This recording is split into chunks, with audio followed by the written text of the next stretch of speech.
For this last exercise, we are going to be completing the gasket design lesson. So once you have the drawing open, let's notice that there are essentially two objects, one embedded within the other. Now, there's a tool that we do, it's called offset, but before you do that, we want to join all these lines together. That'll make this much easier. So in the ribbon above, you can select the icon and you'll see join. It's actually easier for me to just type these things in the command line, much faster once you know all the features. So type in join, enter, and you have to be careful that you're selecting just the objects and not the dimension lines. Sometimes it's smart enough it'll know, but that is typically where the errors occur when you do this. And what we're doing is essentially creating a polyline. So we're taking all these lines and combining them, and push enter. Now you want to verify that. So the reason why we did this is so that I can modify this as one entity. So I'm going to come up here and you'll see the icon, or you can just type in offset. So I'll go ahead and type in offset in the command line below and type in enter. Now it wants to know the distance that the offset is, and you see that it says 0.5 typical. That way I don't have to dimension everything. So it's 0.5 inches or half an inch. So I'll type in 0.5, press enter, and select the line. Now, if you move the mouse to the right, it goes into the outside. To the left, in this case, it goes on the inside. And so that's what we want.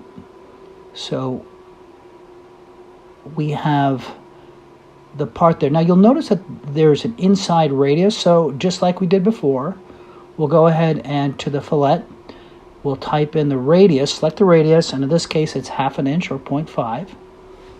And I did that by selecting the radius on the command line. Push enter, and then select it, and I'm essentially just dragging my mouse over it.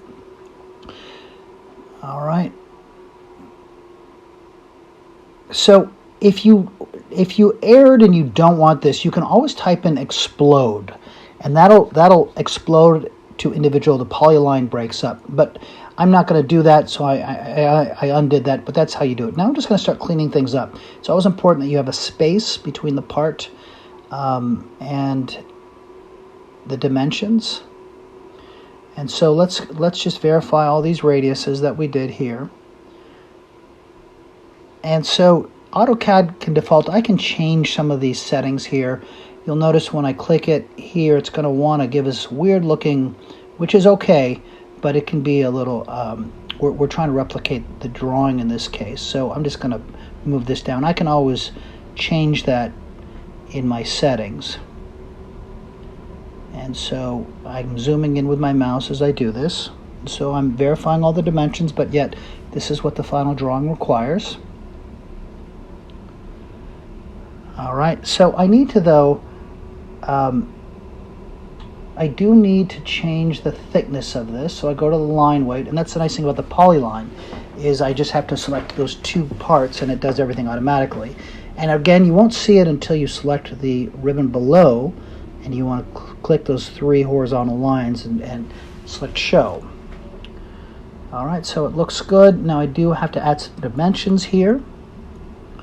So verify this radius, and that's 1 inch, so that looks good.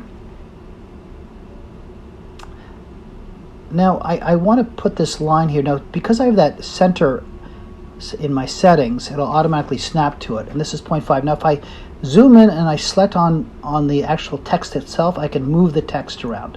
And I'm going to double click the text. Be very patient. You do it a couple times, and then you'll see the bar that's blinking. So it's on the left, so that's where I want it, and I can move it to the right, but I want it on the left, on the right, excuse me, and I'm going to make sure I have it 0.50 space TYP, and make sure you have that period in there. It stands for typical. All right, so it takes a little bit getting used to, and I am pretty much done here.